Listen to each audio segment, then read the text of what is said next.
So hello guys, welcome back to my channel. In today's video, ituturo ko sa inyo itong napakasimpleng magic square matrix. So kailangan natin ng siyam na boxes. Ayan, magkapareho, horizontal at diagonal. Kapag inad natin, kailangan proportion na 15 ang lalabas na sagot.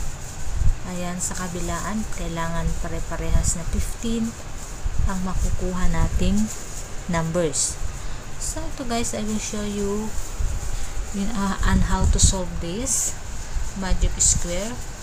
So dito sa baba, ipapakita ko sa inyo guys. So isusulat natin, since kailangan natin ng siyam na numero. Ayan, i-write it down natin yung numbers 1 to 9 in 3 rows. So ayan, 1, 2, 3, 4, 5, 6, and then the last row 7, 8, 9. So ayan guys, hindi pa dyan nagtatapos. So ang next step natin ay ayan, diagonal natin siya. Magpo-form tayo ng square. Ayan, and then both side, ganun din ang gagawin natin sa kabila. So ayan, ayan, naka-form na tayo ng square. So ang susunod, yung 1 ilalagay natin doon sa kabila.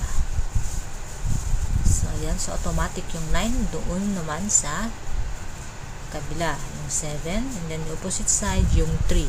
So ayan, na-fill up na natin lahat yung square. So ililipat natin doon sa taas at tignan natin kung tama ba yung sagot natin. So ayan, i-transfer natin sa first row 4, 9, 2. So ayun ang magiging first row natin.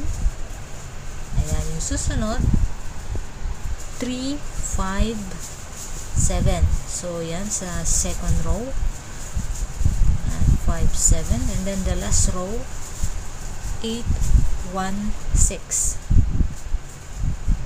So ayan, yung napila pa na natin, i-compute na natin siya guys. Let's add.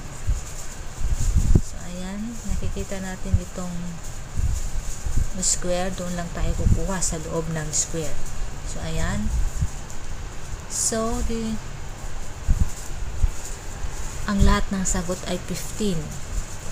So this magic square is